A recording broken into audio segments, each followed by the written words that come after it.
Most of the buildings in Morstown adhered to a style that was popular 100 years ago. The most eye-catching building in the town was the Black Cathedral spire. After settling the carriage, Klein and the others quickly finished their lunch of bread, toast, bacon, butter, and coffee. We can still tolerate about 2 hours and 35 minutes of sealed artifact 3-0782 single quote purification. Kenley stood at the door of the church and took out a pocket watch from his suit's pocket. I suggest dealing with the suspected haunting incidents first to prevent the situation from getting worse. Then we can return to the church and take turns watching over the sealed artifact to recover. Under normal circumstances, sequence 9, 8, and 7 beyonders had to stay far away from the mutated sun sacred emblem for 2 hours to recover completely, or at least an hour if they were to make a partial recovery. All right. I have no objections. Klein and Leonard spoke in unison. Then which case should we deal with first? Kenley asked. Leonard wiped away his frivolous attitude and said, let's start with the old man living alone who heard heavy footsteps in his house. Why? Kenley asked instinctively. Klein was also interested to hear an explanation. Could this be the intuition of a poet? He mocked Leonard secretly. Leonard shifted his gaze from Kenley's face to Klein's, then looked at Kenley again. He smiled. Because it's the closest to the church. How did you know that? It's not written in the records, Klein asked. Leonard snickered. Didn't I go to the bathroom during our meal? I came across a trainee priest on my way back and had a conversation. He told me that Noah's house was close to the church. Oh yeah, the old man's name is Noah. He sure lives up to his name as an experienced Nitork. When it comes to performing missions, Klein gave a dry laugh. He turned to Kenley and said, then let's go to Noah's house first. All right. Kenley didn't have any objections. They arrived at Noah's house a mere minute later. Noah was an old man with thinning white hair. He had lost his left hand in a war when he was younger and had no choice but to leave the army. He returned to his hometown after he received his compensation. At that moment, he opened the door and looked at the 3 strangers in front of him before looking at Sher, who was rushing over from the cathedral. He said with a raspy voice, come in, I hope that you can solve my problem. I heard that you brought holy water, sacred emblems, a silver dagger, and garlic. This is great, my worries have eased greatly. Please forgive my blabbering, you have to understand the condition of an old man after not being able to sleep peacefully for 2 nights. Oh my goddess. I've been so scared all this time that my head feels like it's in a cloud. Leonard suddenly straightened his back when he entered the house, his eyes surveying the surroundings. After that, Klein felt a cold aura within the room. Those were traces of activity left behind by a ghost. There really was an impure being here. Kenley was the last one to notice as he suppressed his voice. Very weak, Leonard said with a relaxed tone as he retracted his gaze. The Midnight Poet was a job with a relatively high spiritual sensitivity when compared to all the other sequence 8 single quotes in the church's records. Yes, Klein could feel the warmth and purifying energy of sealed artifact 3-0782 quickly dispelling the sinister aura in the room without any trouble. At this moment, the people of the town had all gathered at Noah's house, all looking curiously at Klein, Leonard, and Kenley. Cough. Leonard cleared his throat and recited, we have the blessings of the goddess, those impure beings will vanish quickly and won't bring about any more trouble. After that, he shot a look at Klein for him to perform a purification ritual for everyone to see. Why me? Klein shot a look back. Of course, he didn't know if Leonard understood what his gaze meant. But clearly, Leonard understood. He said softly, you're the expert in rituals. All right, blame me for being the one who volunteered for this mission. Klein tidied his clothes and took out the holy water, sacred emblems, a silver dagger, and garlic from Leonard. He first placed the dark sacred emblem in front of his chest, then peeled the garlic and tossed its cloves one by one to every corner of the house. This is how garlic is used to dispel ghosts. It's different from the descriptions in the newspapers. Will this work? The townsfolk looking at them broke into discussion, curious and excited, as if they were watching a circus. It's useless. I'm just acting. Klein suddenly felt that he had become a clown. He closed his eyes and splashed the holy water onto the ground with the silver dagger. He splashed the water as he walked around the house, reciting an incantation, the Ebonite goddess. The Mother of Secrets, the Lady of Crimson. Empress of Disaster and Horror. Mistress of Calm and Silence. These typical acts of a charlatan shocked everyone present as the townsfolk fell silent. And once people turned silent, it was easy for them to notice something they missed. What a warm feeling. It feels like I'm sunbathing. No, I feel like I'm looking at a pure sky. How magical is this, the effect of the holy water? They sure live up to their names as priests from St. Selena Cathedral. Praise the lady. The townsfolk discussed in whispers. The looks they gave Klein, Leonard, and Kenley slowly became that of respect. Noah also visibly relaxed, not doubting that the problem had been solved. Sealed artifact 3-0782 is doing all the real work here. We don't actually need to do anything to chase the ghosts away. All we need to do is stay here for a minute. It's not tiring or troublesome at all. After Klein purified the sinister aura off every corner of the house, he opened his eyes and put away his silver dagger, drawing the shape of the crimson moon in front of his chest with a serious expression. Praise the lady. Praise the lady, the townsfolk replied devoutly. We still have things to deal with, but we need absolute silence. Leonard smiled as he looked around. The townsfolk, after witnessing something so professional, didn't stay. They receded from Noah's house like a tide following Priest Shear's lead. Even the master of the house had to leave temporarily. I actually wanted to take a nap, Noah pouted as he walked toward the cathedral. Leonard took a step forward and closed the door, then turned towards Klein. Do a divination on the cause of this incident. No problem. Klein also wanted to find out what he could divine. I know Mr. Azite did this, but he seems to be of a rather superior nature. Ha ha, a person that can live for 1300 years must be of a superior nature, so my divinations should definitely be affected. Under such circumstances, without the help of the mysterious space above the grey fog. Even I'm not sure what revelations I would receive. Klein took out the pen and paper he brought along with him and wrote down a divination statement. The cause of the haunting at Noah's house. He held the piece of paper and walked to a round table. He then took a seat, closed his eyes, and leaned back. Klein suddenly saw a black mausoleum in his blurred, hazy dream world. It was similar to a pyramid, but stood inverted and was almost fully buried. A black fog obscured everything within the ancient mausoleum. Klein snapped awake and opened his eyes. Did you find anything? Kenley asked in concern. Klein thought for a moment and described the revelation he received in his dream without hiding anything. He ended it by saying, the mausoleum was definitely not in the style of the northern continent, I mean the fifth epoch. I'm somewhat of an expert in this field.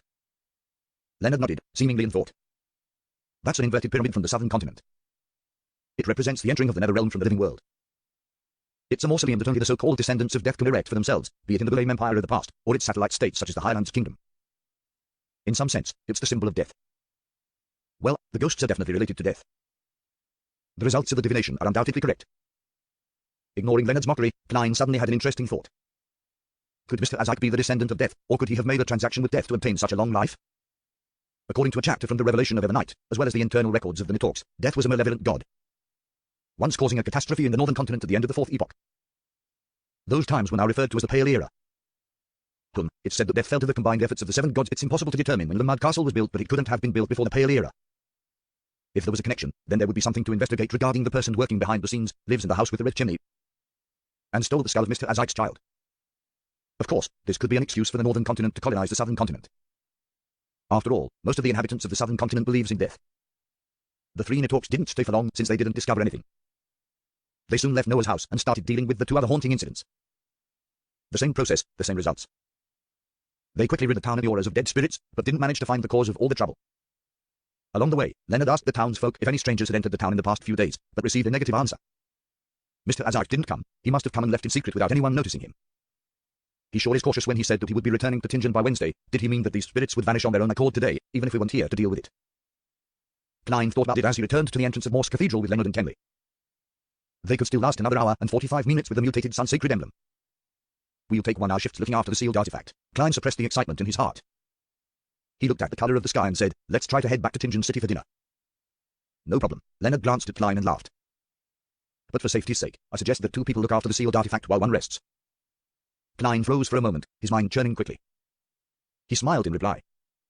Sure, but this way, we have to calculate the most logical rotation. Who gets to rest first? Who's next? And who will be last? How much time do we need to recover? And by how much? Well, I think that we have to establish an algorithm with an unknown value in order to establish the best way. Then compare it with the effectiveness of having one person look over it at a time. It's even better if we can compare the efficiencies too. Let's first assume that the unknown value is... Wait, Leonard's green eyes were filled with blankness and fear. If that's the case, let's look after it one at a time. The person looking after it will stay in the cathedral during his shift, as it has a sufficiently large radius. Of course, we'll have to get Priest Sure and the rest to stay somewhere else. The other 2 will stand guard outside the church and prevent others from coming close. I share the same opinion. Kenley had felt a headache coming on as Klein spoke about the mathematical problem. All right, Klein nodded, looking as though he was forced to do so. If he hadn't been able to convince his partners, then he would have to make a deal with Leonard in secret, giving away some information about himself to get him to leave.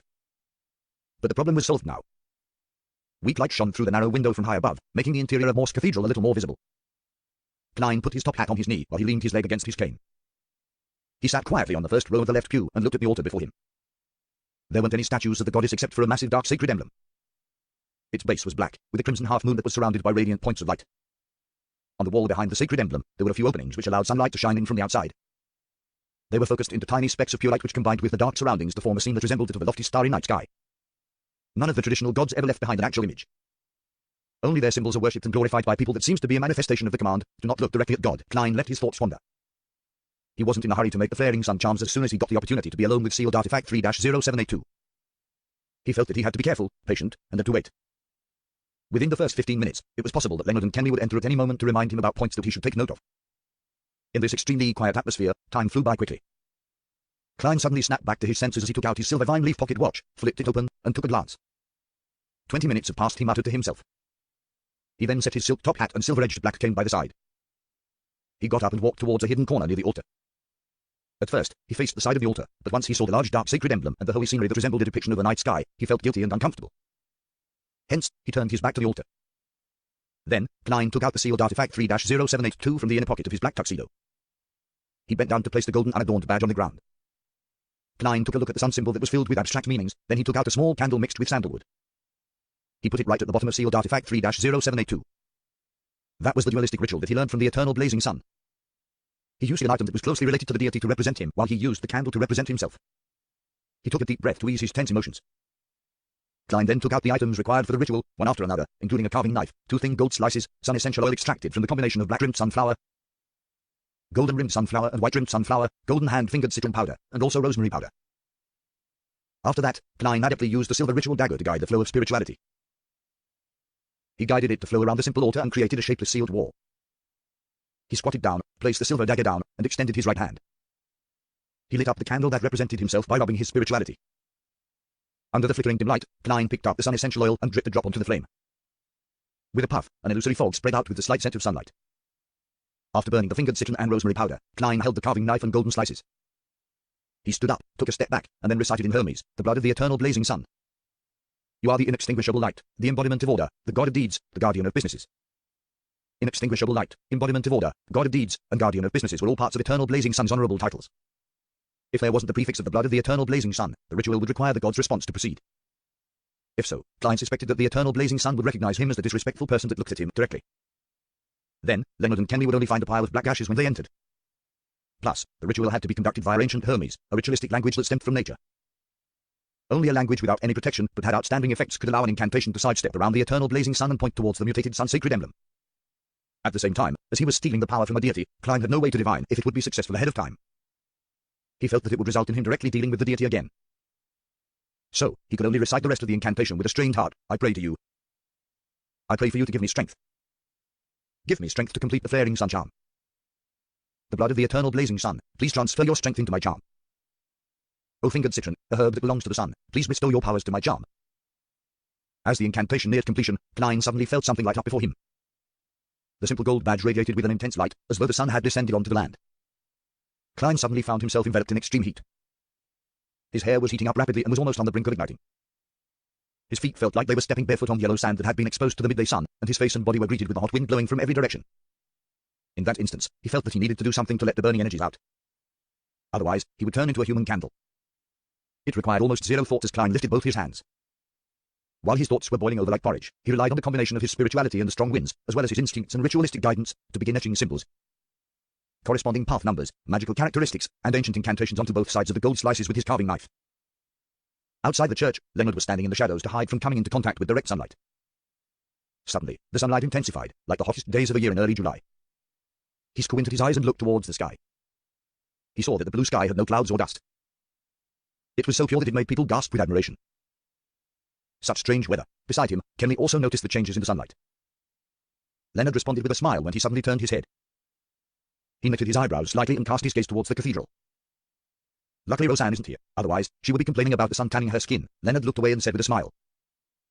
The blazing sunlight remained intense for a few minutes before it returned to normal.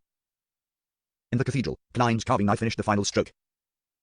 As he finished a magical characteristic that represented light, the spirituality on both sides of the gold slices suddenly molded together as the light converged onto the metal. No, this is even closer to godhood. Klein was finally relieved from the boiling and burning sensations. He examined the 2 flaring sun charms in his hands with a clear mind. The golden luster on the surface of the charms had turned dim, and the pattern looked ancient yet complex. There was a warm, damp feeling that seeped into Klein's skin bit by bit. Not bad, I finally have a more impressive trump card. Klein sighed emotionally. He set the activation incantation for the flaring sun charms as the word light in ancient Hermes. I want light and there will be light, he quipped, amused. Then, he put the flaring sun charms into another pocket. He didn't put them with the slumber, requiem, and dream charms, because the flaring sun charms would decrease their efficacy period. Yes, the power of the flaring sun charms can be maintained for at least a year, or even longer. Klein reined his thoughts back and looked at the mutated sun sacred emblem on the ground. It didn't look any different on the surface, and it still gave off feelings of warmth and purity. Klein finally relaxed, and quickly completed the ritual and removed the spiritual wall. At that point, he thought to examine himself. He realized that his clothes were almost drenched, and he was covered in sweat. The edges of his hair were slightly curly too. Thankfully, Klein sighed in satisfaction. He put away his things and returned to his original seat. He was so exhausted that he slept the moment he sat down until he was woken up by footsteps. His eyes shot open, and he touched the flaring sun gems subconsciously to see if they were still there. "You don't look all right," Leonard asked as he entered the cathedral. Klein massaged his temples, stood up, and smiled. "I'm nearing my limit." He took out his silver pocket watch and took a glance. "Just in time. It's your turn to look after sealed artifact 3-0782. Before he finished speaking, Klein took off the mutated sun-sacred emblem and passed it to Leonard. Leonard watched Klein walk out of the cathedral. Then, he dropped his frivolous attitude and examined sealed artifact 3-0782 attentively and seriously. He grew confused and looked bewildered. After the shifts ended, the three Nitorks began their journey back. Before that, they told Priest Shier to take note of the town's situation. If there were any paranormal incidents, he was to immediately send a telegram to St. Selena Cathedral. At 20 minutes past 7 that night, they finally arrived at Jartland Street and returned sealed artifact 3-0782. When he had made sure that the captain didn't notice anything unusual, Klein left the Blackthorn Security Company and arrived home before 8. He took out his keys and opened the door, only to see an unknown figure. It was obviously a maiden who wasn't even in her 20s. She was in an old, greyish-white dress, and she was wiping the dining hall with all her might. She had black hair and brown eyes. Her eyes were small, her nose wasn't sharp enough, and her facial features were very ordinary. Who was this? Klein was stunned at first, then he realized that she was most likely the maidservant that had come for a trial. At that moment, Benson lowered his newspaper and looked at his brother.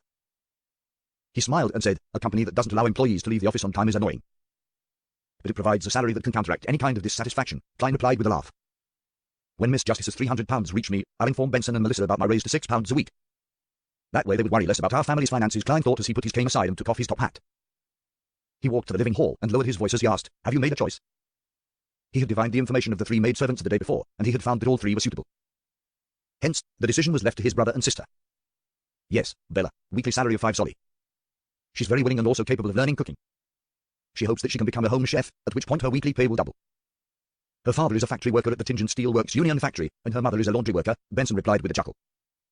"Of course, another thing that led Melissa and me to the decision is that the other two servants believe in the Lord of Storms, and she is a believer of the goddess. I personally don't mind the believers of the Lord of Storms, but Melissa didn't quite like the idea. It wasn't that Melissa didn't like it, a more accurate description would be I grieve at their misfortune and am infuriated at the refusal to resist. Yes, it was said by Lucian." Klein recalled his sister's behavior and revealed a smile. Benson didn't elaborate further. He put down the newspaper and stood up. "Since you're back, let's have dinner." The next day, Klein entered the Blackthorn Security Company in a good mood. "Good morning." Roseanne looked to the left and then the right. Then, she said, "Old Neil is sick. Let's go and visit him at noon." "What say you?" "Old Neil is sick?" Klein asked in surprise. Could it be that the ritual for treating diarrhea caused severe constipation? Well, from the way he acted after learning of the acting method, it's not impossible for him to suddenly fall sick. He's getting old, so once his mind turns frail, his body will also suffer from those ramifications. Roseanne nodded and said, "Yeah, he sent someone to the captain to request some time off."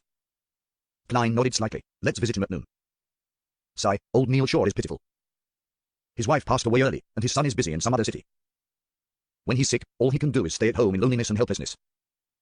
That was the first thing he recalled from his first visit to old Neil's house. Listening to Klein's sigh, Roseanne opened her eyes wide and asked in shock, "When did old Neil get married? What?" Klein was left dumbfounded when he heard Roseanne's question. He recalled in his days, "I previously visited old Neil's place just last month. I saw a piano in the living room, and he told me that his deceased wife loved music." As he spoke, Klein suddenly became alarmed as he began having unpleasant thoughts. Roseanne knitted her beautiful brows and said with uncertainty, "Perhaps I remembered wrong. No, Mrs. Oriana and I frequented old Neil's place during the earlier half of the year. There was no piano in his living room back then. I clearly remember asking him why he chose to remain single. His answer was that he hasn't met a lady that he wished to marry. There was no piano during the earlier half of the year, and he answered the question of why he chose to remain single. Klein tightened up and asked in a deep voice, "Roseanne, how long has it been since you visited old Neil's place?" "Not ever since Candy became a Nitork, and Viola chose to resign as a clerk. I've been either burning the midnight oil or catching up on sleep, so how could I have the time to visit him?" "It's been since the beginning of June." Roseanne became a little lost upon receiving the question, so all she did was answer honestly. Klein's heart sank, as if he sensed something was wrong. He fished out a halfpence from his pocket and held it between his thumb and middle finger. He took a deep breath and quickly decided on a divination statement. "There's something wrong with old Neil's current situation. There's something wrong with old Neil's current situation." His pupils quickly darkened as he recited the statement silently and entered cogitation. Ding. He flicked his thumb, pushing the brass coin into the air and allowing it to spin. Park. The coin fell right into Klein's open palm. This time, the portrait of George III was facing up. The portrait signified that it was correct, that it was positive. That meant that there really was something wrong with old Neil's current situation. As Klein clenched the coin, he suddenly remembered the translucent pair of cold and ruthless eyes without any brows that he had seen behind old Neil when he had just become a Beyonder and was experimenting with his spirit. Vision. Old Neil had explained that the pair of eyes was a characteristic of ritualistic magic. That's right, I also saw an almost formless human figure by the door at the periphery of the light. The color of its aura was identical to the surrounding darkness also. After I completely digested the seer potion, I secretly changed the way I activated my spirit vision to the tapping of my left molar. I happened to look at old Neil, and he suddenly coughed violently. Scene after scene appeared in Klein's mind, turning his expression grim. Roseanne looked at him and asked in fear, did old Neil lose control? No way, even though he's petty and stingy, and wants to be reimbursed for all of his expenses, he's still a good person. He rarely gets angry. No way, he wouldn't lose control. I cannot be sure, but I think that old Neil is on the brink of losing control, Klein consoled Roseanne. He quickly made his way past the partition and opened the door to the captain's office. Dunn Smith was startled by the sudden intrusion, nearly choking on his coffee. What happened? He didn't blame Klein, his expression instantly becoming stern. Klein answered simply without hiding anything, Captain, my divination tells me that there's something wrong with old Neil. Last month, old Neil told me that his late wife loved music, but today, Roseanne told me that he's remained single all this time. Also, on the day that I became a Beyonder, I saw a pair of mysterious eyes looking over everything behind old Neil. There was also an almost transparent human figure near the door spying on us. He told me that those were characteristics of ritualistic magic. I felt that something was off and, thus, attempted a divination. After Dunn finished listening intently, he stood up immediately. As he walked over to the coach rack, he asked in puzzlement, why didn't you directly divine if old Neil had lost control? Over the past month, old Neil hasn't acted any differently from ordinary Beyonders. He even worked with me to help Swain deal with a mandated Punisher who had lost control. I've also observed the colors of his aura from time to time and noticed that he's relatively healthy other than his frailty that's due to his age. Thus, I think that he's only close to losing control. He could still be saved, Klein explained his point of view in one breath. Dunn put on his black hat and windbreaker before nodding. A very reasonable deduction. Let's go pay a visit to old Neil now, and try not to agitate him if possible. After that, we can attempt to control him and use ritualistic magic to stabilize his condition to prevent it from getting worse. Control Klein had an idea when he heard this term. Captain, could we use sealed artifact 3-0611? He had been thinking about how he could resolve old Neil's problem and save him, but he hadn't arrived at an answer as he had been too flustered, too uneasy, and too worried. He was reminded by Dunn Smith's words and recalled that the sealed artifact might be useful. Number 0611. Name, Peaceful Hair Strands. Danger grade 3, considerably dangerous. It was to be used carefully. It can only be applied for operations that require 3 or more people. Security classification, official network member or above. Sealing method, no direct contact with living organisms.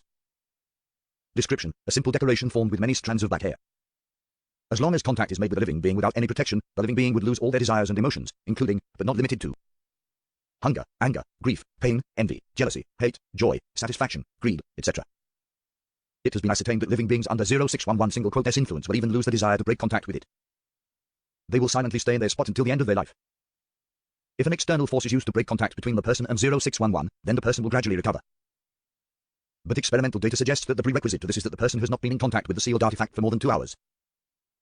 Once the contact lasts for more than 2 hours, the victim would become silent for eternity. The highest sequence tested is sequence 5. You can avoid contact by means such as wearing gloves. The strands of hair aren't equipped with the capability to live. It doesn't have any inclinations of escaping the seal. Appendix, these strands of hair appeared during a failed advancement. It was something left behind when a captain of the Nighthawks failed to advance to sequence 6. The grey-eyed Dunn nodded after he heard Klein. Great suggestion, I nearly forgot about 3-0611. Find Royal in the recreation room. I'll retrieve the sealed artifact from Kenny's gate and submit the application after we come back. That's the way, no time to waste. Klein didn't dawdle. He immediately went to the recreation room and shouted for the usually expressionless sleepless Royal. What's the mission? Royal asked calmly. Klein exhaled and said in a serious tone, pay old Neil a visit. Pay old Neil a visit? Royal opened her eyes wide as she had an ominous feeling. It's not confirmed yet. Klein shook his head gently. Royal didn't speak any further. They slipped into silence, turning the mood heavy. A few minutes passed, and Dunn finally returned from the basement. He was wearing black gloves and had a tangled mess of black hair in his hand. Compared to the mutated sun-sacred emblem, the peaceful hair strands didn't look particularly weird. It would be glossed over by people if it were tossed on the road somewhere. After calling for the chauffeur Césaire, the 4 of them made their way to old Neil's house. The wheels of the carriage rolled across the asphalt road that was wet from the rain. The carriage interior was more silent than the night. It was unknown how much time had passed until Dunn sighed. Old Neil did have a partner that he was about to be engaged with when he was younger, but she suddenly became terminally ill. Old Neil risked divulging the secrets of the Beyonders and tried using ritualistic magic to save her, but he didn't succeed. Old Neil back then was just a beginner in mysticism. According to the records, the Nighthawks back then were all on alert, afraid that old Neil would lose control because of this. But luckily, he managed to find his sanity and look normal. Let's hope that this is a false alarm as well. Klein couldn't help but draw a crimson moon before his chest and prayed, may the goddess watch over him. Dunn and Royal followed suit. May the goddess watch over him. The sky started to turn brighter as the dark clouds receded. The Nettalks arrived in front of old Neil's bungalow. After getting Césaire to drive the carriage far away, Dunn collected himself and walked towards the main door, cane in one hand and sealed artifact 3-0611 in the other. Klein pressed down his hat as he and Royal followed behind the captain. They made their way past the Rouse and Gold Mint garden. When they reached the door, Klein took a step forward and pulled on the rope connected to the bell within the building. Clink, clang. A pleasant chime resounded in the house as it broke the heavy silence. Clink, clang, clink, clang. Klein pulled several times, then politely took a step back without making any further attempts. The three Nettalks waited patiently for a few minutes, but they didn't hear any footsteps approaching the door. Perhaps old Neil went to visit a doctor and isn't at home. Klein forced a smile. He hadn't finished his sentence when a melody came from within the building. It was the music from a piano. It was like a silent lake veiled by a thin mist beneath the moonlight. Dunn's expression became abnormally stern and grave. Klein's heart sank as well. Just as he was about to do another divination, he suddenly saw liquid flowing out from the gap beneath the door. The stream of liquid was transparent and pure at first, before it became dyed crimson, a crimson similar to that of blood. It was an intensely dark crimson red. The colour of fresh blood was reflected in Klein's eyes as they intently locked onto the flowing liquid. Just then, there was a light cough from within the house. Old Neil spoke with a raspy voice. "Dunn, why are you here?" Dunn's grey eyes were extremely deep. His mellow voice replied calmly, "I heard that you're sick, so we came to visit." There was a sudden silence in the house. A few seconds later, old Neil roared in anger and terror. "No, you're lying." Without waiting for Klein and company to say a word, his tone suddenly became weak. "Yes, I know my condition isn't quite right." Old Neil Klein closed his eyes, but the bloody liquid that was seeping through the gap of the door didn't cease.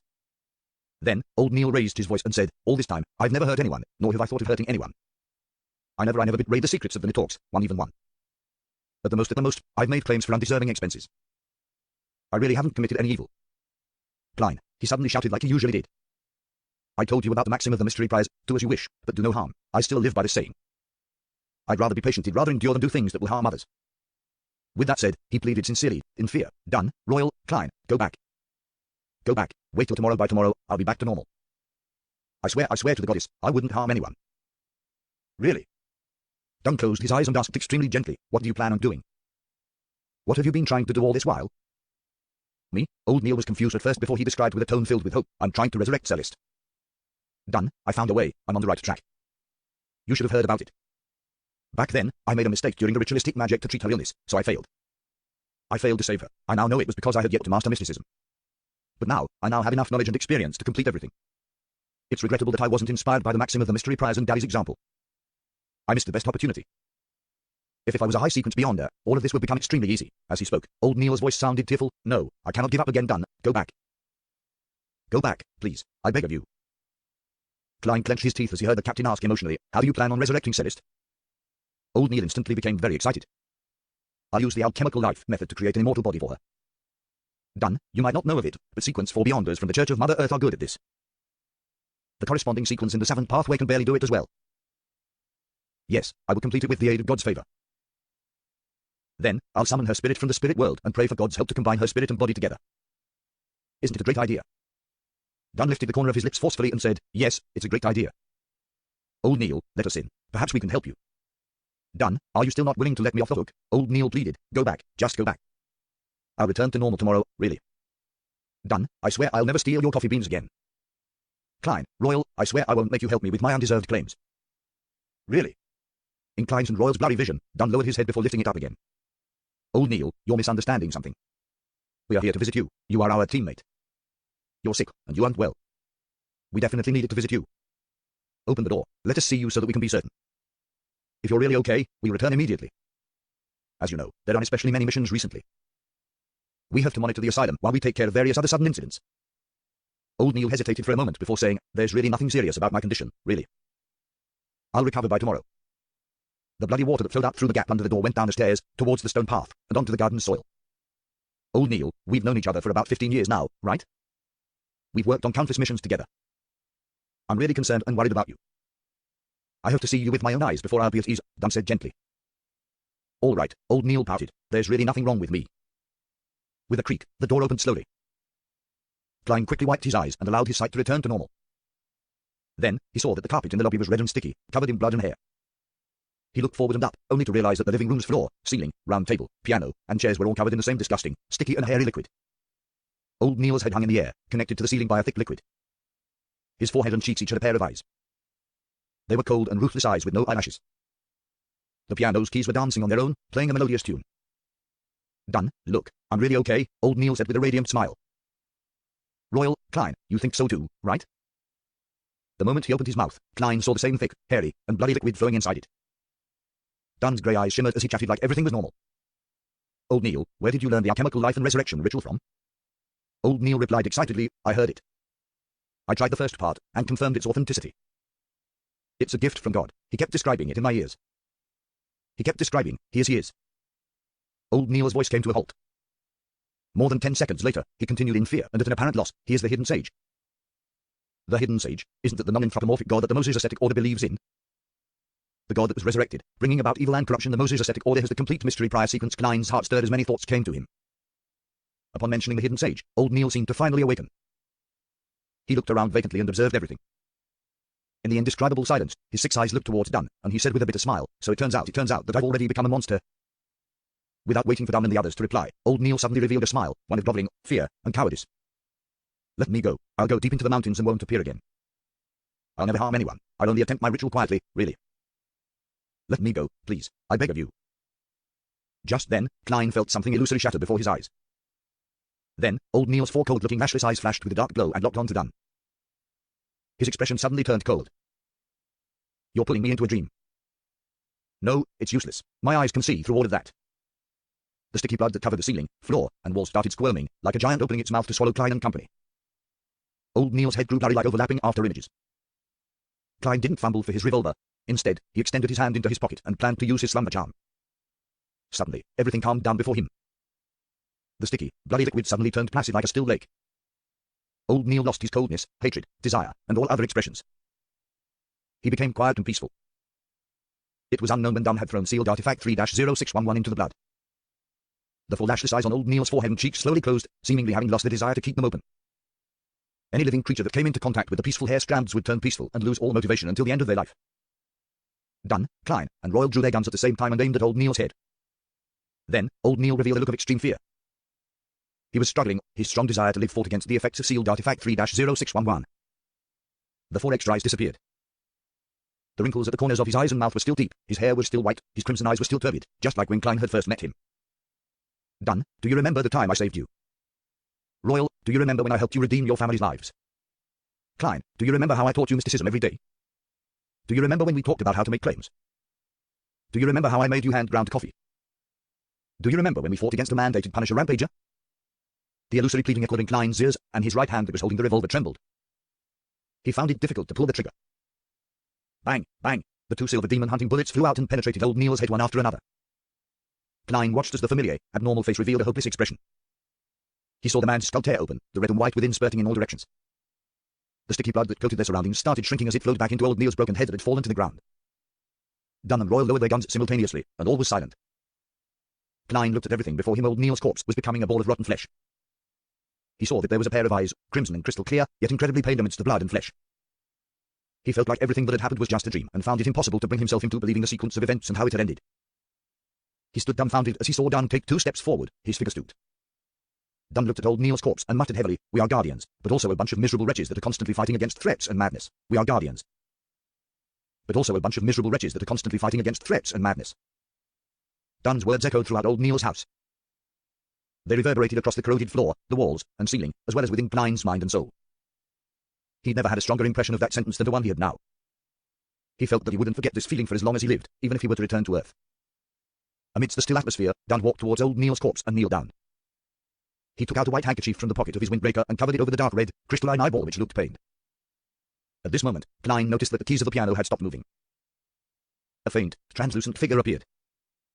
This Klein, who had activated his spirit vision before entering the house, froze. He hadn't noticed this strange soul until now. Was it because he was distracted by old Neil, or was it due to old Neil's abilities after he lost control? Klein saw the formless figure evaporate quickly, vanishing before his very eyes. He had a faint idea of what was going on. Suppressing the heavy feeling in his heart, he heard the captain order, search old Neil's house carefully for possible clues. All right. When Klein spoke, it took him a minute to recognize his own voice. His voice was raspy and deep, as if he had the flu. All right, Royal also replied. The condition of her voice is about the same as mine. It's like our nostrils are blocked. Klein looked at his female teammate, who typically didn't have much of an expression. It was as if he was knowing her for the first time. Placing his cane on an umbrella rack near the door, he made his way around sealed artifact 3-0611. He took heavy steps into the living room and up to the second floor. He then searched every room for possible clues. Old Neil employed someone to clean the rooms regularly, so the rooms weren't as messy as one would expect of a bachelor. Everything was in order, as if there was a female presence in the house. Half an hour later, Klein found a few handwritten notes on a bookshelf in old Neil's room. The notes recorded a weird, mysterious ritual. Alchemical life. The materials required include 100 milliliters of spring water from the Spring of Elves, Golden Spring on Sonia Island, 50 grams of star crystal, half a pound of pure gold, 5 grams of phlogiston, 30 grams of red iron, and a large quantity of fresh blood from living people. Old Neil annotated beneath the part about fresh blood from the living. I can consider drawing my own blood, accumulating it little by little, and preserve it using ritualistic magic. I can consider drawing my own. Klein closed his eyes and crushed the notes. On Thursday morning at 9, the time of the moon. Raphael Cemetery. Klein was wearing his black formal suit and holding onto his cane. He stood silently in a corner of the cemetery. He had stuffed a neat white handkerchief in his breast pocket and was holding onto a slumber flower. Dunn, Fry, Leonard, and Kenley were carrying a black coffin that stored old Neil's corpse. They slowly walked to the front of the tombstone and silently lowered it into the grave. As she saw the brown soil being tossed into the grave, Roseanne, who was wearing a black dress and a white flower in her hair, wept. Can someone tell me if this is all happening for real? Why did he lose control? Why did he consume the potion? Why did he become a Beyonder? Why must there be wraiths and monsters? Why is there no safer way? Why? Klein silently listened on until old Neil's coffin was completely buried in the soil, until all signs that he existed were buried deep within the earth. May the goddess bless you. He drew a crimson moon in front of his chest, then took a few steps forward and placed the slumber flower in front of the tomb. May the goddess bless you. Dunn, Fry, and the others tapped their chests in a clockwise fashion. Klein looked up, straightened his back, and saw the black and white photograph on the tombstone. Old Neil was wearing his classic black hat. His white hair was peeking out around the edges. The wrinkles beside his eyes and mouth were deep, his dark red eyes a little turbid. He was so peaceful, no longer feeling grief, pain, or fear. There was an epitaph carved underneath the photograph.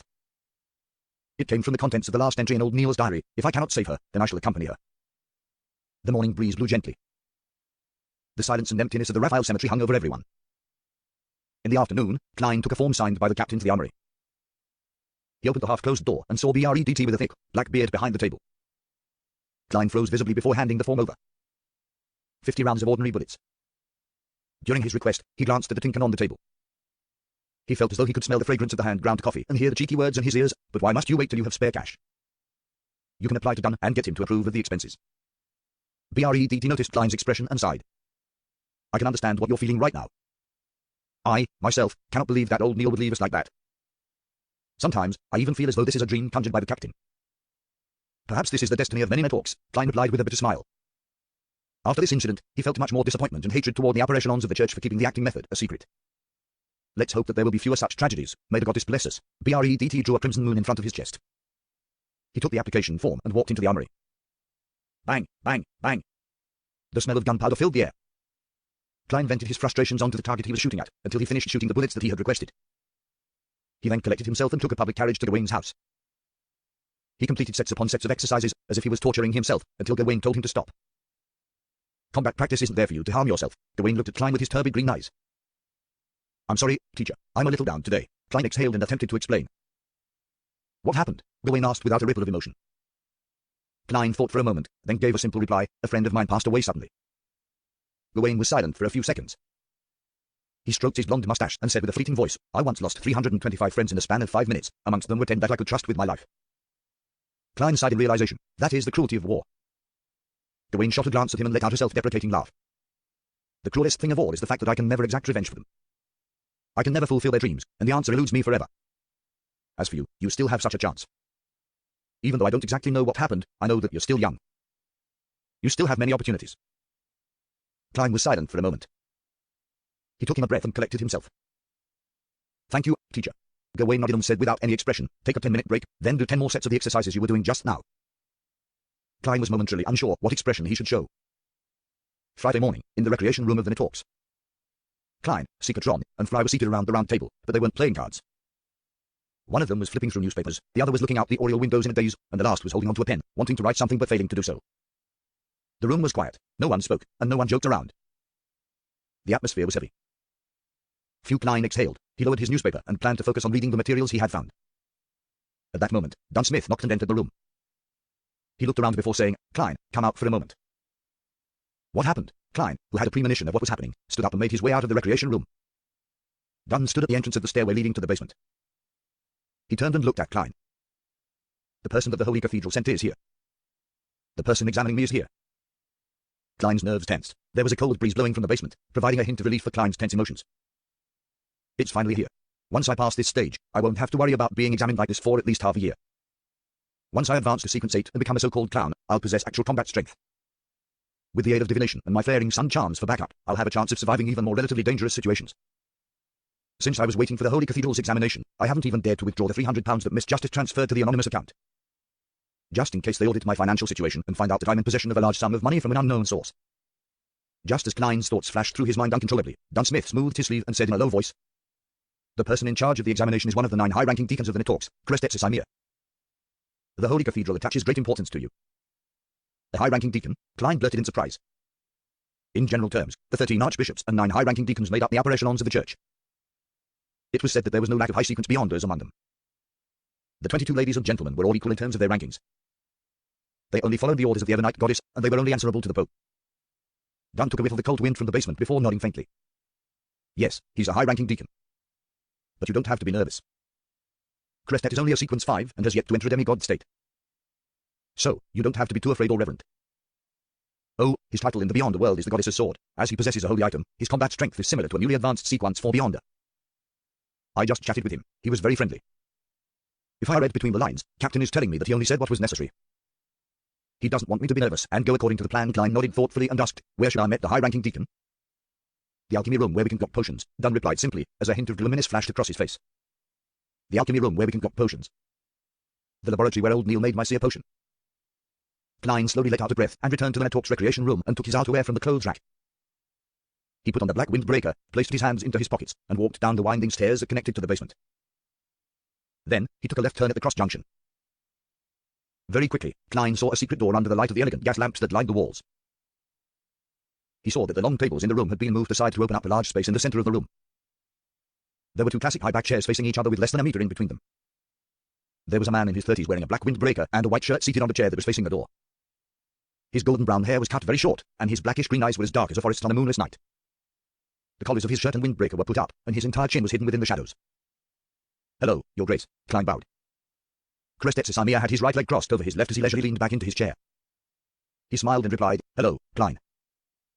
You may sit over there." He pointed at the high-back chair opposite him. By the side of his leg was a suitcase made of silver. It was about the size of a violin case. It can carry a sword within appropriate length. Klein walked forward and sat at his appointed seat. Krestet rested his right index finger on his upper lip as he thought for a few seconds. "I plan to first examine how well you've mastered your potion."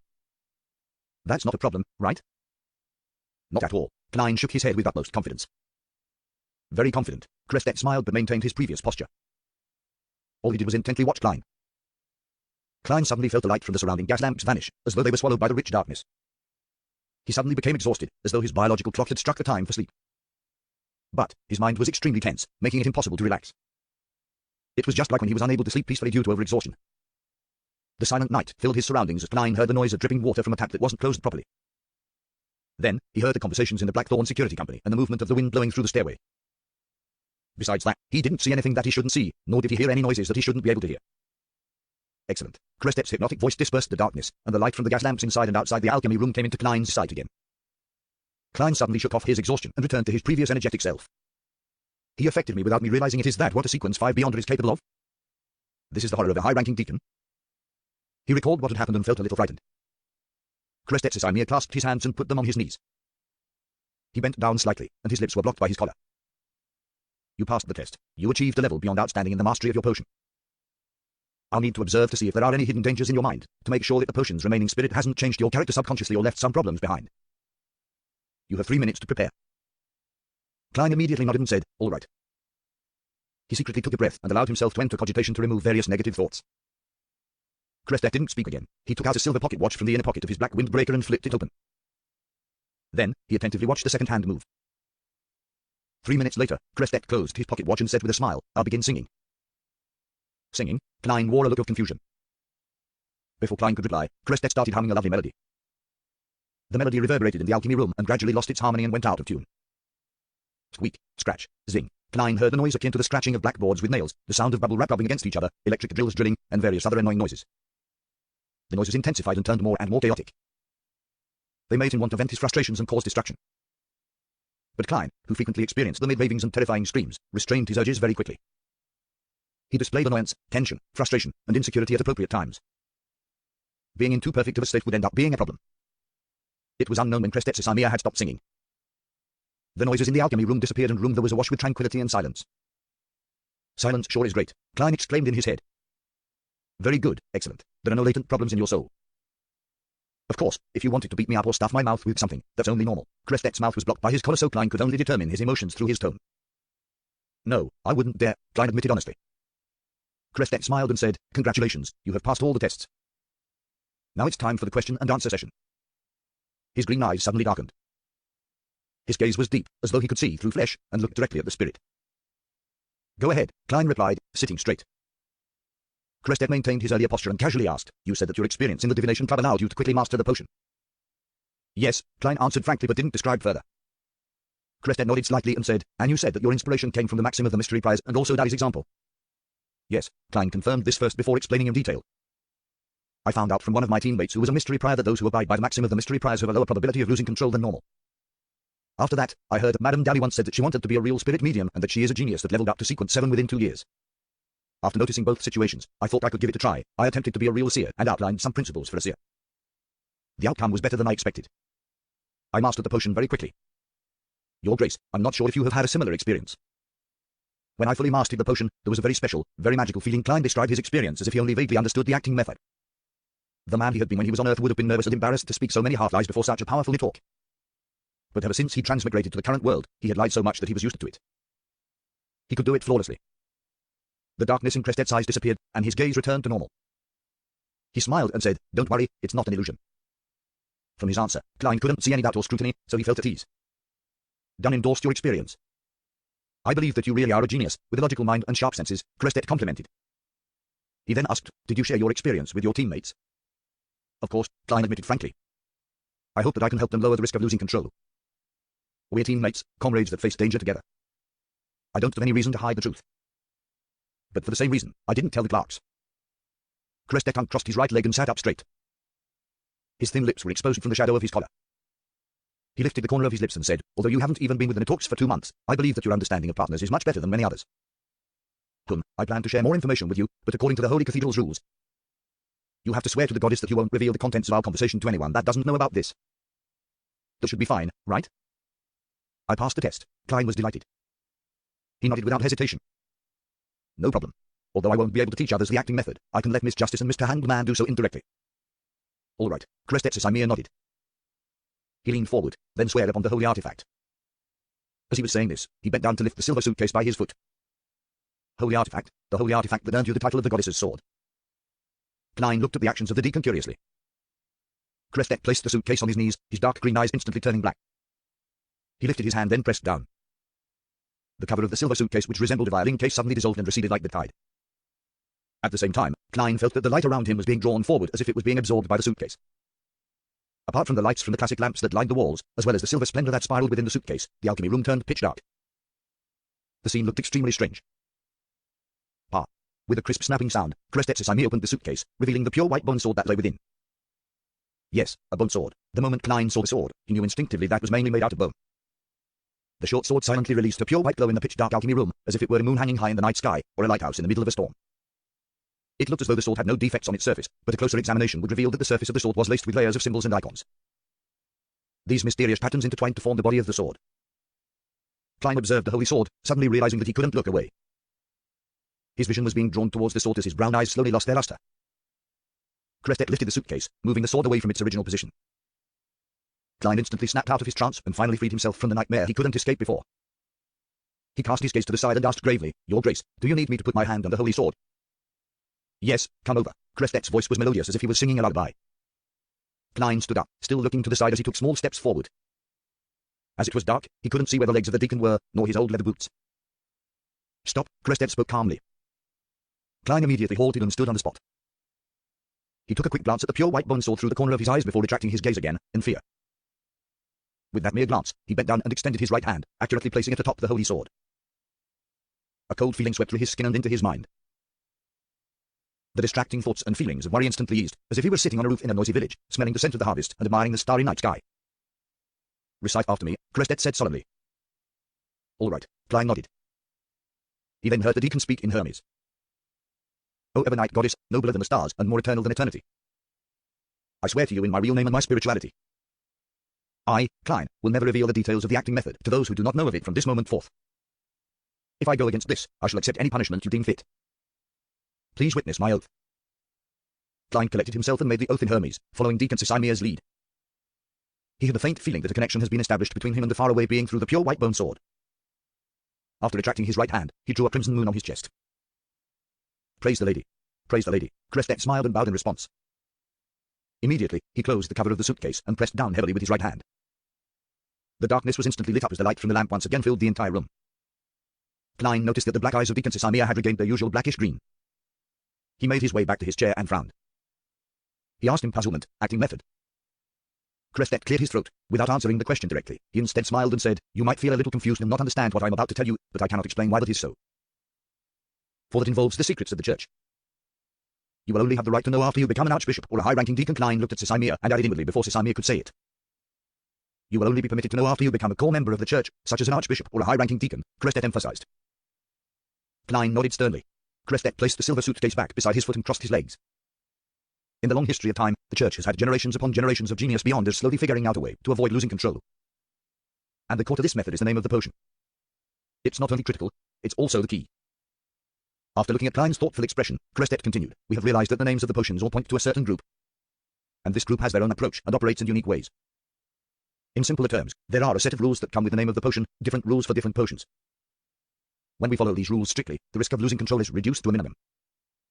Similar to my set of SEER principles, Klein took the opportunity to ask. "This explanation isn't as simple or understandable as the one I gave to Justice and the Hanged Man," Klein silently criticized. "Yes," Crestet gave an affirmative answer. "When we follow the rules of the potion, we become more and more like the group described by the name of the potion.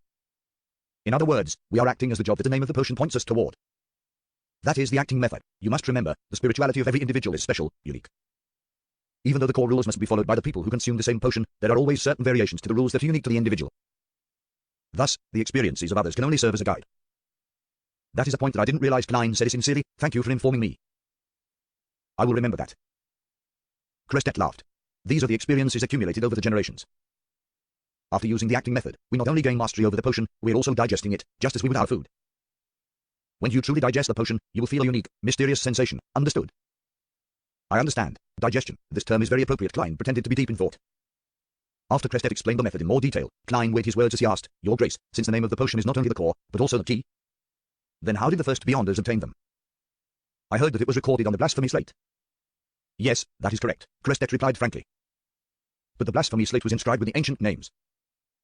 The names of the potions which were used today were derived in part from divine revelations. Some were also consolidated by the experiences of the Beyonders themselves." Klein nodded slowly. He pursed his lips and asked, "Your Grace, since the acting method is so effective, why wouldn't the church tell everyone to talk about it?" "I have said that it is a secret of the church. You will understand the reason behind it once you become an archbishop or a high-ranking deacon," Crestet answered, and phased. "All right, return upstairs and tell the rest of the Nitorks to come down one at a time.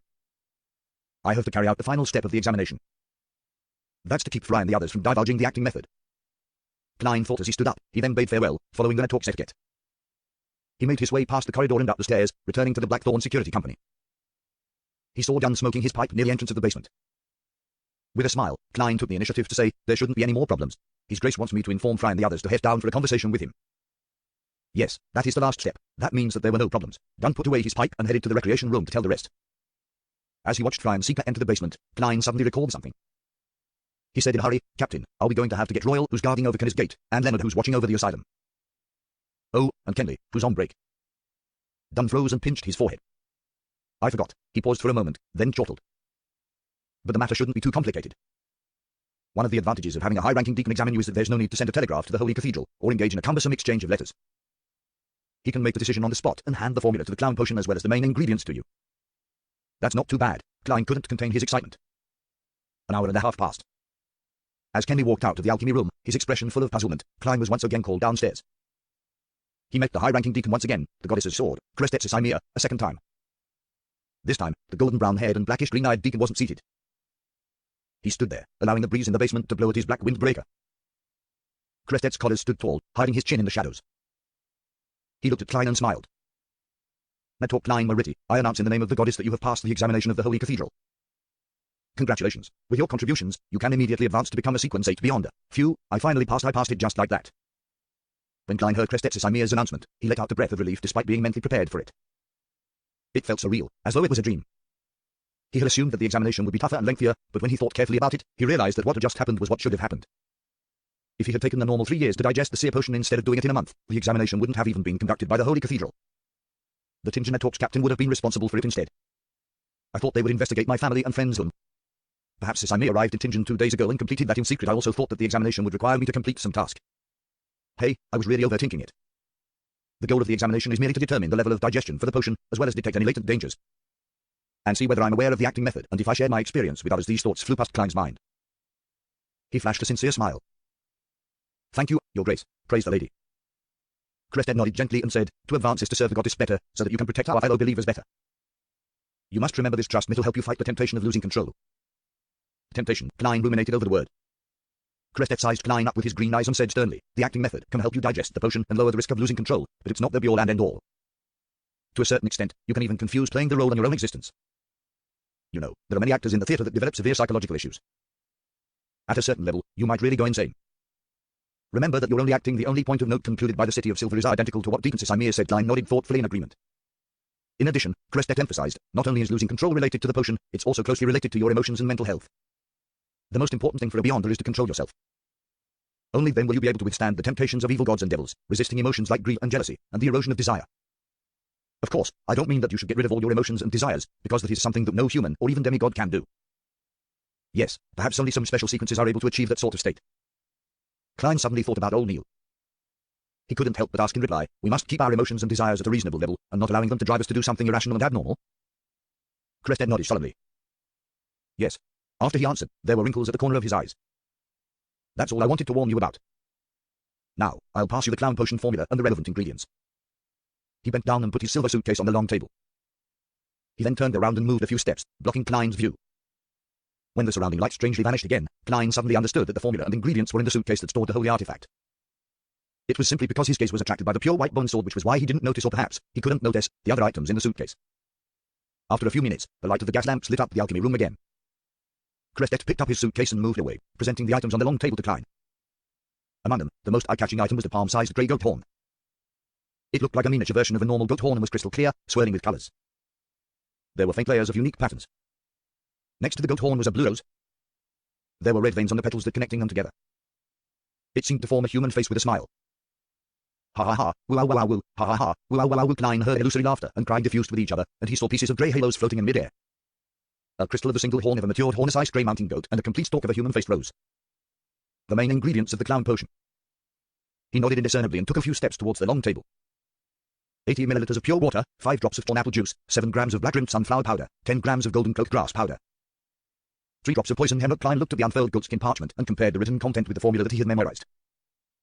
After he confirmed that there was nothing wrong, he recalled the demonstration old Neil did. He took a deep breath and exhaled slowly to collect his emotions.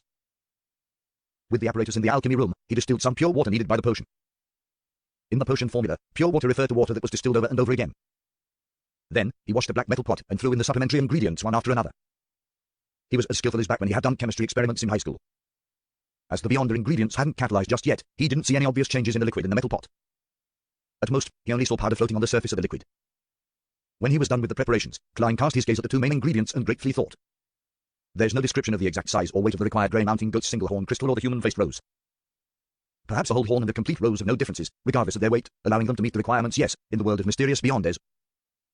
This is definitely possible. If so, I don't have to worry about putting in excessive amounts of the main ingredients. After a few seconds, Klein picked up the human-faced rose and threw it into the metal pot. When the strange flower touched the liquid, it immediately produced a sizzling sound. The surrounding illusory laughter became shrill. Ha ha ha, ha ha ha. Klein didn't delay any further as he immediately grabbed the crystalline mountain goat horn and threw it into the metal pot. Puff. The terrifying laughter disappeared all of a sudden, and the surrounding grey halos slowly converged into the metal pot. Klein lowered his head and saw the liquid in the pot was colored in a mix of gold, yellow, and red.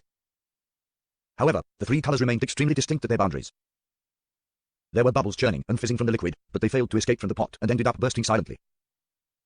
The scene reminded Klein of Sprite, the carbonated drink from his previous incarnation. This actually looks like a delicious drink, a thought popped into his head that aligned with the characteristics of his culture. Suppressing his nervousness, excitement, and anticipation, Klein poured the liquid from the black metal pot into a glass bottle. What shocked him was that there wasn't a single bit of the potion left in the metal pot.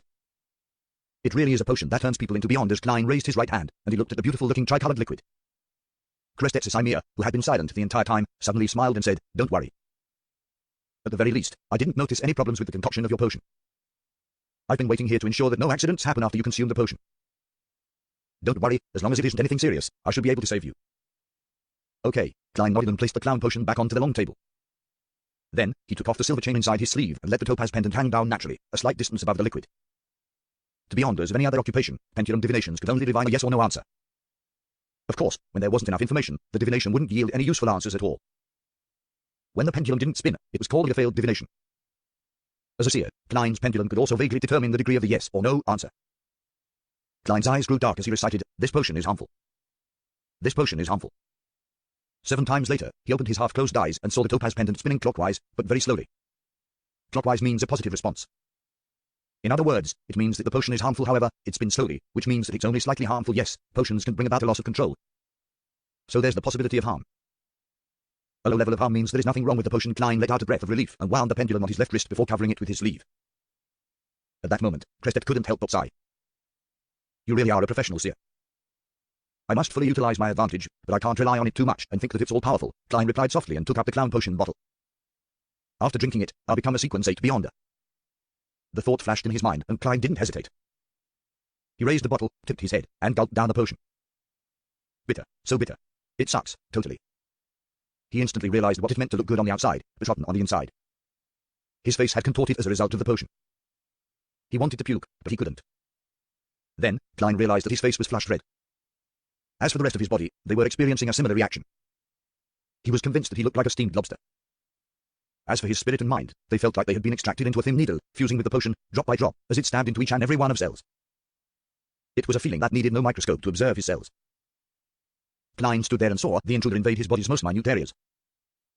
For a few seconds, he felt like a robot that was having its parts and electrical circuits swapped out. After an unknown period of time had passed, his mind reflected his figure, as though he was listening to himself singing through his own ears. Due to this strange projection, Klein discovered that he could precisely control his facial and bodily motions. Meanwhile, his ears buzzed, he heard the murmurs and shouting echoing around him which had not happened in a while. "Hornus Ice Fliglia, Hornus Ice Fliglia, Hornus Ice Fliglia." Phew, Klein imagined the layered spherical light and slowly entered a cogitation state. Bit by bit, he escaped from the state of having his spirituality seep out where he had a slight loss of control. At that moment, he knew that he had advanced successfully. He knew that he was a sequence 8 clown. After the coloring, Klein's eyes went back to normal. Krestetsis Ymir said with a laugh, "You can move about and try to get used to the changes in your body. Try to find the core powers that were given to you by the clown potion." Klein nodded. He considered the fact that he might need guidance from the deacon and thus didn't care about his presence. He repeatedly followed what he had been practicing all this time as he took a step forward. He twisted his hips and threw a punch forward, launching a frontal jab. Pa! He heard the crisp sound of his fist breaking the air. The power in the forward thrust exceeded his expectations. In that instant, he felt as though he was sitting in a carriage which had abruptly hit the brakes. He lost his balance and fell forward. Oh no, this is about to become an embarrassing story, just like Leonard Klein mused. But at that moment, he noticed that he could still effectively control his muscles, his body, as well as his center of gravity. He simultaneously exerted force with his spine, tendons, and ligaments, instantly adjusting his center of mass and managing to stand firm despite his distorted posture. Well, upon gaining some understanding of this, Klein attempted several other actions. He confirmed that the biggest change in his body was the massive increase in coordination. He would no longer lose his balance unless there were some extenuating circumstances. "I feel like a roly-poly tumbler. I can even act in a circus now. It wouldn't be too hard for me to walk on a rope. The clown potion sure lives up to its name." Many thoughts flashed through his mind. Klein once again tested the extent of the improvements to his strength, agility, and speed. I should be around the same level as Teacher Gawain. After I get used to this and go through the specialized training, I'll definitely become more powerful also. With my current mastery over my body, it would be easy for me to grasp combat techniques. Klein stopped moving and nodded in thought. According to his plans, he estimated that he would become decent in combat arts only after half a year. But after consuming the clown potion, he felt that it would only take a month, perhaps 2 or 3 weeks, before he could qualify as a policeman that was adept in combat. That was the difference between an average person and a Beyonder. In a sense, the talents of Beyonders were beyond the reach of normal humans. Krestet watched silently as the newly advanced clown tried out various actions before completely stopping. He then nodded. It truly is a potion adept in the field of combat. Without waiting for Klein to speak, he asked, "What sounds did you hear just now?" "I heard someone muttering Hornus Ice." Klein wanted to keep the term Fliglia a secret for the time being. He wanted to observe the reaction of Deaconsis Ymir. If he was willing to relay information regarding the Hornus Ice Mountain Range and the nation of the Evernight, Klein would then add on, saying that he heard something different again. Crested nodded slightly, skipping over the topic. He reminded Klein, remember, a high-sequence beyonder can influence corresponding low-sequence beyonders of the same sequence pathway to a certain extent.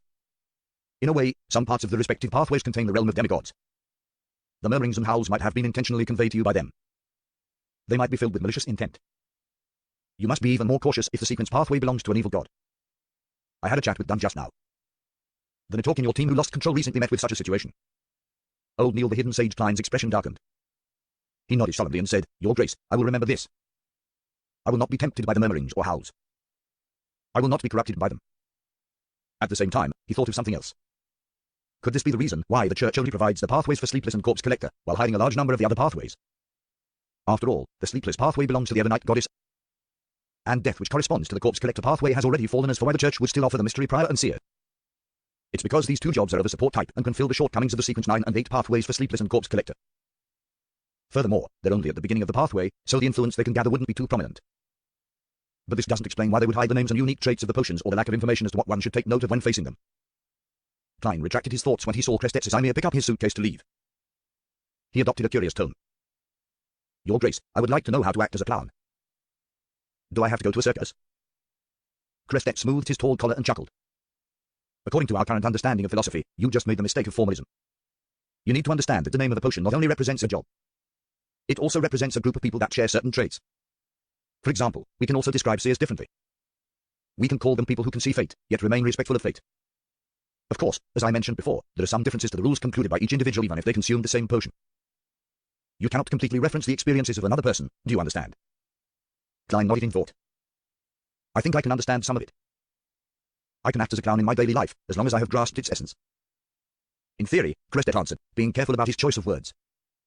I understand. Klein drew a crimson moon on his chest. Thank you, Your Grace. May the goddess bless you. Just what is the essence of a clown? If I don't take into consideration what a clown represents back on Earth and only think about what it means in this world, a clown is a job that entertains people using ridiculous methods. For example, hilarious G-tops, exaggerated actions, trickster-like performances. The core is that it must be ridiculous, and it must entertain others. It feels a little off, must I consider it, from the perspective of court jesters from ancient times. Klein thought about it silently as he felt at a loss. Crestet looked at him and also drew a crimson moon before his chest. He smiled, revealing the wrinkles at the corner of his eyes. May the goddess bless you too. At that moment, Klein suddenly perceived something, an intuition that felt like a prediction, that Deacon Casimir would put his left foot forward. He then saw Crestet pick up the silver suitcase and step toward the entrance of the alchemy room with his left foot. 1 step, 2 steps, 3 steps. Klein watched as Crestet walked out of the hidden door, his figure vanishing into the corridor. This he was dazed for a moment before he felt intense excitement. The beyond powers of the clown potion were more powerful than he imagined. He could intuitively predict a person's next course of action. Was the combination of this ability, coupled with his powerful coordination, exceptional agility, and speed, as well as decent strength, considered being good at fighting with artifice? Klein thought about this revelation. So, this can be considered the manifestation of the seer's abilities in Sequence 8. But it's not enough. This pathway must be one that gives a unique ability every time I advance before reaching a high sequence beyonder. But the intuitions I get are fleeting, so I don't think I can take advantage of them every single time. Of course, this ability is powerful enough as it is. Taking advantage of it once should be enough to turn defeat into victory. All right, after I reduce the influence of the negative effects that come with the clown potion, I can try the ritual to summon myself. I nearly forgot about that. Yeah, the captain must have infected me with his awful memory. In the midst of his thoughts, Klein observed himself once again. He wanted to see if the clown potion had brought along any other abilities. According to the confidential records of the Nitorks, if the potion would allow the person who consumed it to gain mastery over a certain spell, the person would be able to faintly detect what kinds of spells he obtained after advancing, as if he was being instilled with knowledge. But I don't sense any of that. In other words, clown doesn't come with the ability to quickly cast spells. As reported in the confidential records of the Nitorks, could the meaning of crafty be that I can now effectively use my expressions and body language to more easily fool people with my lies? Klein stretched his neck while seriously analyzing his current condition. At this moment, he couldn't help but think back to the suited clown he had encountered previously. The clown's peculiar and varied spells had left a deep impression. The member of the secret order is probably a Sequence 7 beyonder. His clown G-Tup was purely to mask his facial features to avoid being placed on a wanted list. It's no wonder that he could hold his own against 2 Sequence 7 seconds and a Sequence 8 if he had deciphered. The fact that I wasn't under the influence of sealed artifact 2-049 and avoided falling under its control, 10 of me might not have been enough to deal with him. Of course, clown is not completely devoid of spells. There are still spells like these. Klein walked toward the long table and picked up the piece of paper that the clown formula was written on. His pupils darkened, and with a flick of his wrist, he tossed the piece of paper into the air. It was as if the soft piece of paper had become a dagger, and it pierced itself into the wall of the alchemy room. I can bring a deck of tarot cards with me in the future. They can be used both for divination or as weapons. Klein collected himself and started to pack up the objects left behind from the potion's concoction. After dealing with this and burning the formula for the potion, Klein exhaled and left the alchemy room, closing the secret door behind him. For the time being, he didn't feel like trying to entertain others through ridiculous methods because of what happened to old Neil. He intended to lessen the influence of the potion through cogitation first. Phew, this is going to be a brand new experience again no matter what happens. I'm no longer just a supporting member, yes, ever since old Neil passed away. I'm the only one left in the Tingenet Talks team that can provide support. The Holy Cathedral will most likely send a mystery prior or a seer to the team. Klein followed the wall lamps, walking down the dark corridor, and calmly made his way up the stairs leading to the Blackthorn Security Company. He then saw the sunlight in the Talks recreation room. The sunlight shone in through the oriel window, sunlight which was pure and warm. Klein turned towards the captain's office and saw that the door was wide open. Dunn Smith was leaning back in his chair, sniffing at his pipe. When Dunn swept his grey eyes at him, he changed his seating posture. You seem to be in good shape, nothing like someone who has just consumed a potion. This might be the advantage of fully digesting a potion before leveling up. Klein closed the door behind him and took a seat. He and Dunn both knew about the acting method, so their oath didn't keep them from talking about the acting method with each other. They could exchange their thoughts about it, but the two of them didn't bring it up with a tacit understanding. They fell silent at the same time after the exchange. Klein thought and asked, has his grace left? Yes, as a high-ranking deacon, he has other matters to take care of. Dunn thought for a moment. Oh, he took the pair of red eyeballs that remained after old Neil died. Klein was shocked and confused. Why? Dunn picked up his coffee and took a sip. He answered after a long silence, we shouldn't lie to ourselves. A rampager is in fact already a monster, and as I told you before, monsters leave behind things that are rich with beyond powers after they die. When these relics can't be controlled, they have to be sealed. Yes, that is one of the most common origins of sealed artifacts. According to the Nitork's internal rules, the items left behind by rampagers need to be stored elsewhere, so that they won't trigger their partners. A logical rule. Klein nodded heavily. Suddenly, he sharply noticed that the captain had missed out something. So, he asked curiously, what if the item left behind is controllable? Dunn looked at him, his grey eyes were deep like a quiet night.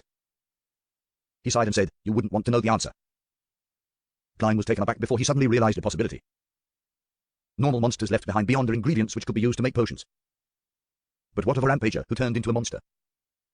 If they left behind controllable items, would those things be used as beyond ingredients? Upon realizing that, Klein suddenly felt a strong sense of disgust. He couldn't help but turn his head to Wretch. Even his sight suddenly grew blurry. This is such a terrifying theory, but it's an answer that's highly likely of being closer to the truth. In that instant, he had a deeper understanding of sayings like to fight against the abyss, we have to endure the corruption of the abyss, and we are guardians. But also a bunch of miserable wretches that are constantly fighting against threats and madness. Would this be one of the reasons why the church hides the acting method? So that they can recycle a certain number of their own members for spare parts? But this will make members of the upper echelons reject the church. Klein's face clearly reflected his changing expressions. Upon seeing his response, Dunn suddenly laughed. There was a twinkling light in his grey eyes. Think about it on the brighter side of things, you can think of it as our teammates watching over us in a different form. They will be with us forever. After saying that, Dunn lowered his head, picked up his coffee, and brought it to his mouth. After nearly 20 seconds of silence, he lifted his head and said, and you don't have to worry. As long as we can find sources of beyonder ingredients, we wouldn't do what you were thinking about. All right, according to the rules, you'll receive a day off since you just advanced. You can decide whether or not you want to go to your combat training this afternoon, but you have to inform Dwayne either way.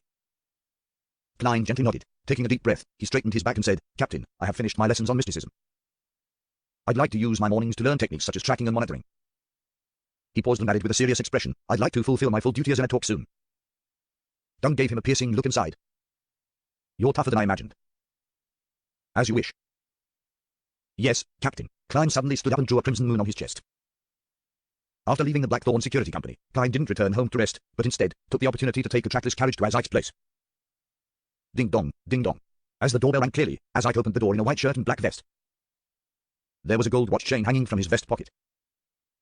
Don't you need to work? Azite took a glance at the sky and realized that the sun had yet to climb to its peak. I actually have most of the day off due to some special circumstances, Klein explained vaguely. Azite looked at him and appeared to notice something as he nodded and made way for Klein's entry. At the hallway, Klein set his cane aside, took off his hat, and followed Azite to the living room. The living room was comfortably furnished with a fireplace, rocking chair, couches, and a coffee table. Klein sat at his usual spot. Azite sat down opposite Klein and pointed at the cigars on the coffee table. Do you want one? No. Klein shook his head firmly. Azite didn't attempt to persuade him as he struck a match and lit one of the cigars. At the same time, he asked casually, have you taken care of the matter at Morse Town? I have to thank you for that, Klein replied sincerely. At the same time, he secretly lampooned, Mr. Azite, before you lost your memories, you definitely must have left behind quite a sizable wealth for yourself. Otherwise, how could a teacher who isn't even an associate professor be able to enjoy cigars so frequently? As Azike was fiddling with his cigar, Klein brought up a matter. Mr. Azike, I have something to ask you. What is it? Azike replied without lifting his head. Klein paused and organized his words. One of my colleagues lost control and became a monster. I'd like to know if his spirit was contaminated. He wasn't certain if Mr. Azike knew the meaning of losing control, so he prepared an explanation, just in case. Azike stopped what he was doing and lifted his head to look at Klein. He nodded heavily and said, no doubt. You have to be very careful in a situation like that. If he lost control due to the temptation of an evil god or devil, try to avoid contacting his spirit. It might very likely lead to life-threatening danger. I understand. Klein let out a breath of disappointment. When he was at old Neil's place, he was too emotional and had forgotten to contact old Neil's spirit. Neither did Dunsmith remind him at all. Hence, he missed the opportunity entirely. Now that I think of it, Captain didn't forget but intentionally avoided bringing it up. Klein was silent in thought. He didn't dwell on the topic and instead mentioned his previous encounter. Mr. Azike, I tried to divine the origins of Morstown's paranormal incidents. I ended up seeing an upside-down pyramid that extended underground. My teammate told me that it's a symbol of death. Only his descendants would receive such an honor. Azike put down the match and took up the cigar cutter when he suddenly fell into a daze. He was motionless for quite a while. He leaned back into his seat and wore an unusually gloomy expression. After a while, he said in a deep voice, this gives me a very familiar feeling, but I don't seem to be recalling anything. I'm very sorry. Klein sighed sincerely. He had imagined that he could use the revelation obtained from his divination to further jolt Mr. Azike's memories. Azike cut off the cigar cap, shook his head, and smiled bitterly. If it was something that could be recalled easily, I think I would have long found a way to escape my fate. Of course, I have to thank you for your kindness. Thank you for remembering about me this entire time. He thought for a moment before adding, oh, and I'll be leaving Tingen in the near future. Why? Klein asked in surprise. Didn't we say that we were going to find the manipulator behind the scenes, the person who affected my fate and stole your child's skull? Azike held his cigar and sighed before explaining, the target might have noticed my attention and investigation. He hasn't been taking any action recently, leaving me with no clues. Thus, I'm thinking of leaving Tingen for the time being and going to Backland. On one hand, I can take the opportunity to search for traces that I left behind before I lost my memories. On the other hand, my absence might let the target lower his guard. That's right, Mr. Azike's last memory loss was around Backland University. It's a pity that you can't take my place, searching for the Red Chimney House. Klein nodded solemnly and said, I'll pay close attention to this. Once the target takes action and exposes himself, I'll inform you immediately. Mr. Azike, how will I inform you of things in a timely manner? Klein had the idea that if Azike was Death's descendant, or if he was linked to Death in a certain way, his powers would have been something similar to the Corpse Collector sequence. He definitely had a way to call something like Dali's messenger. In other words, this could confirm if Azike was actually related to Death or a descendant of Death. Azike took a puff of his cigar and thought for nearly 20 seconds. He took out an ornament from his left sleeve. It was an intricate but old copper whistle. There were many unique patterns that filled it with a mysterious aura. This is something that I had with me when I woke up in Backland. When you blow it, you'll summon a messenger that belongs to me, Azike held the copper whistle as he explained in detail. After so many years, this copper whistle can still be used. This should be a magical item, right? Klein was surprised and delighted that he had indirectly proved that Mr. Azike was related to Death. Azike gave Klein a glance, then he put the copper whistle to his mouth and demonstrated. His cheeks puffed up as he blew with all his might. Nothing was heard, but Klein felt a sudden gloominess and coldness. He quickly tapped his left molar and saw that there were blurry white bones being thrown up from the ground, one after another, forming a strange fountain. After a few seconds, there was an illusory monster in the living room. Its body was made of white bones, and there were dark flames glowing in its eye sockets. It was almost 4 meters tall, and it towered over Klein, who wasn't even 175 centimeters tall. As he watched its head nearly clear through the ceiling, Klein suddenly had a thought. Mr. Azike, isn't your messenger a little too exaggerated? Azike didn't share those thoughts at all. He smiled and said, after you pass the letter to it, blow the whistle again to end the summoning. Then, it'll send the letter to me very quickly, in a secretive manner. After that, Azike shook his wrist and threw the old copper whistle across the room. Klein extended his right hand and accurately caught it. He found it cold but mild. Thank you, Clown Potion, he breathed a sigh of relief. He wiped the whistle and blew it hard. Silently, the huge messenger fell apart as blurry white bones sank underground. The Tussock River ran through Back London harbours that dotted around the area.